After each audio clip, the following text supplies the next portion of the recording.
नमस्कार दोस्तों, आप देख रहे हैं by the dip YouTube channel. अगर आप इस चैनल पर पहली बार वीडियो देख रहे हैं तो इस चैनल को सब्सक्राइब करें और वीडियो को लाइक करें और मेरे फ्री टेलीग्राम चैनल को फॉलो जरूर करें। दोस्तों, जब हम अपनी मेहनत की कमाई को कहीं निवेश करने की सोचते हैं तो मन में एक ही सवाल उठता है, कहां लगाए कि पैसा भी सुरक्षित रहे और बढ़े भी। कई लोग शेयर बाजार से डरते हैं, कई बैंक एफडी में ही सुकून ढूंढते हैं और कई सोचते हैं म्यूचुअल फंड ही सही रास्ता है। लेकिन असली सवाल यह है, कौन सा म्यूचुअल फंड सही है मेरे लिए? क्या बस किसी ने बताया और हमने खरीद लिया, या फिर हमने समझदारी से चुना कि कौन सा फंड हमारे लक्ष्यों से मेल खाता है? आज के इस एपिसोड में हम यही समझेंगे, म्यूचुअल फंड चुनते समय किन बातों का ध्यान रखना चाहिए। क्योंकि दोस्तों, म्यूचुअल फंड में निवेश सिर्फ पैसा लगाने का नहीं, बल्कि समझदारी और धैर्य का खेल है। तो चलिए शुरू करते हैं, जहां हम सिखाते हैं डर नहीं, समझदारी से खेलना। दोस्तों, निवेश की शुरुआत हमेशा लक्ष्य से होती है। अगर आपको यही नहीं पता कि आप निवेश क्यों कर रहे हैं, तो कोई भी फंड आपके लिए सही नहीं ठहराया जा सकता। सोचिए, क्या आप रिटायरमेंट के लिए एक मजबूत फंड बनाना चाहते हैं, या बच्चों की पढ़ाई और शादी के लिए बचत कर रहे हैं, या फिर बस अगले 3-4 सालों में घर या गाड़ी खरीदने का प्लान है? हर लक्ष्य का एक सही फंड होता है। अगर लक्ष्य लंबी अवधि का है, जैसे 10 या 15 साल, तो इक्विटी फंड आपका साथी है। अगर सिर्फ 1 से 3 साल के लिए निवेश करना चाहते हैं, तो डेट फंड या लिक्विड फंड ज्यादा बेहतर विकल्प है। और अगर आप दोनों का संतुलन चाहते हैं, तो हाइब्रिड फंड आपके लिए सही रहेगा। याद रखिए, लक्ष्य स्पष्ट हो तो रास्ता खुद साफ हो जाता है। अब बात करते हैं जोखिम की। हर निवेशक अलग होता है। किसी को रोलर कोस्टर पसंद है तो कोई झूलने से भी डरता है।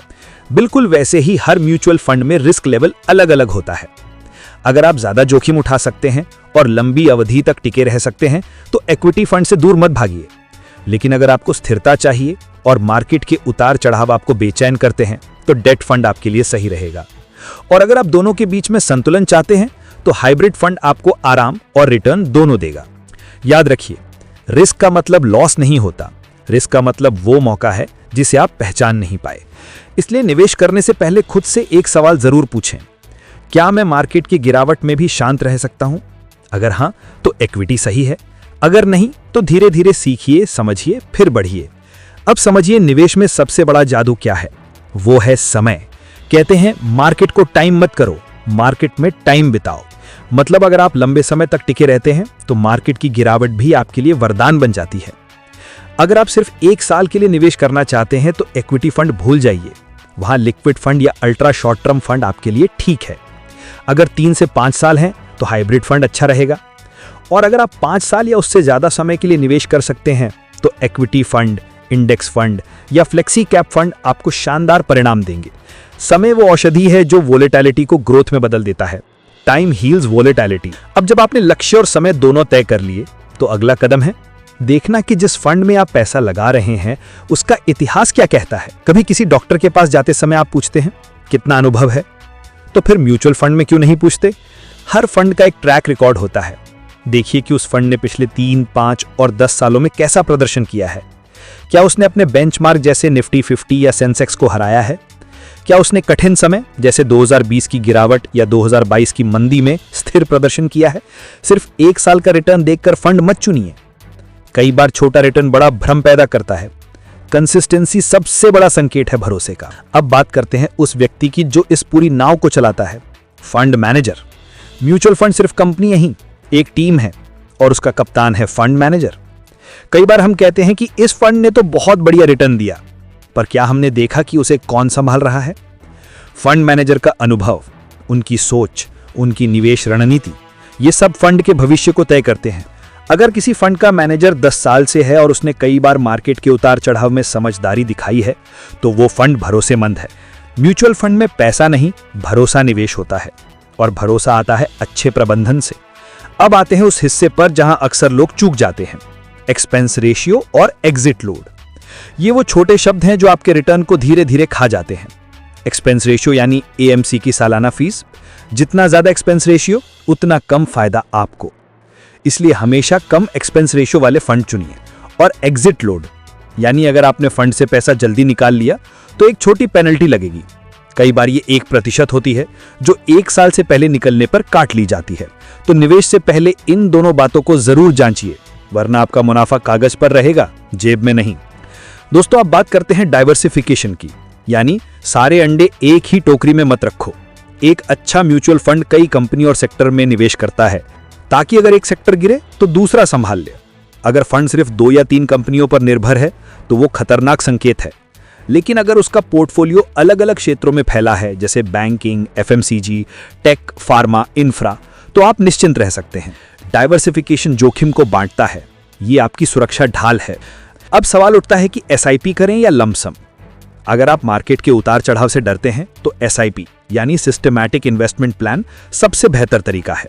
हर महीने एक निश्चित राशि निवेश कीजिए, कभी ऊंचे दाम पर खरीदेंगे, कभी नीचे, और औसत निकल जाएगा। इसे कहते हैं रुपी कॉस्ट एवरेजिंग। एसआईपी से आप अनुशासित निवेशक बनते हैं, आपको टाइमिंग का तनाव नहीं रहता। अगर आपके पास एक मुश्त पैसा है तो आप लमसम भी लगा सकते हैं, लेकिन कोशिश करें कि उसे कुछ महीनों में बांट दें। कंसिस्टेंसी हमेशा टाइमिंग से ज्यादा ताकतवर होती है। अब जब आपने निवेश का तरीका समझ लिया है तो एक और जरूरी चीज है फंड का उद्देश्य समझना। कई बार लोग बस नाम देखकर फंड खरीद लेते हैं, XYZ growth fund, alpha advantage fund.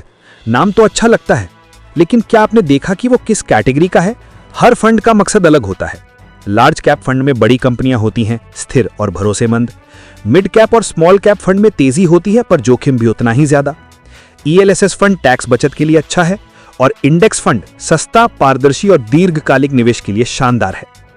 तो सिर्फ नाम पर नहीं, काम पर भरोसा करें।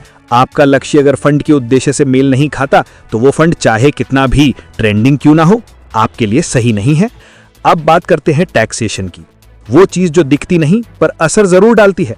निवेश में असली रिटर्न वही होता है जो टैक्स के बाद बचता है।